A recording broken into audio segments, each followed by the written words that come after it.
ఆనంద్ గాని, సుగమంచి ఆనంద్ గాని, దాసూరి మాల్యాద్రి గాని వీళ్ళందరూ ఏంటంటే రాడికల్ విద్యార్థి సంఘం సభ్యులు.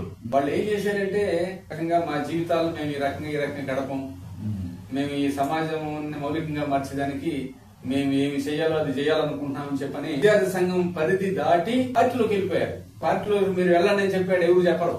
పార్టీలోకి వెళ్ళమని ఎవరు చెప్పరు. ఇప్పుడు మీరు వచ్చారు, మీరు వచ్చి ఆ విషయాలు ఈ విషయాలు అని అడుగుతున్నారు. మీరు అడిగిన వాడికి సమాధానం చెప్తున్నా. మీరు ఏ పార్టీలోకి పోవాలని నేను చెప్పను కదా. మీరు రిపబ్లికన్ పార్టీలోకి పోతారా, డెమోక్రసీలోకి పోతారా, మావోయిస్ట్ పార్టీలోకి పోతారా, లేకపోతే లిబరేషన్ పార్టీలోకి పోతారా అనేది మీ ఇష్టం. అది బేసిక్ అవగాహన. విద్యార్థిగా పుస్తకాలతో పాటు తన చుట్టూ ఉన్నటువంటి ప్రపంచాన్ని విద్యార్థి చదువుకుంటాడు. ఆ ఎక్స్పోజర్ నుంచి ఏంటంటే తను ఏమనుకుంటో అది కూడా చేస్తుంటాడు. అట్లా మరి వాళ్ళు విద్యార్థి సంఘం పరిధి దాటి మేము పోలేదుగా వాళ్ళు వెళ్ళిపోయినారు.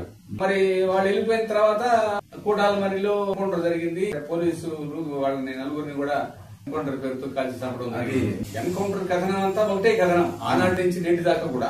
ఎందుకంటే భద్రతా దళాలు నక్సలైట్ల కోసం అడవులో వెతుకుతా ఉంటాయి. నక్సలైట్లు తారసపడతారు, వాళ్ళని లొంగిపోమని వీళ్ళు హెచ్చరికలు జారీ చేస్తారు. లొంగిపోకుండా వాళ్ళు కాల్పులు జరుపుతారు. పోలీసులు కూడా ఆత్మరక్షణ కోసం కాల్పులు జరుగుతుంది. ఆ తర్వాత నక్సలైట్లు చనిపోతారు. ఇది కథనం ఆనాటి నుంచి నేటి వరకు కూడా కథనం అదే అలాగే జరుగుతుంది. కూటాల మరి అడవుల్లో ఆ నలుగురిని ఎన్కౌంటర్ పేరుతోటి చేయడం జరిగింది.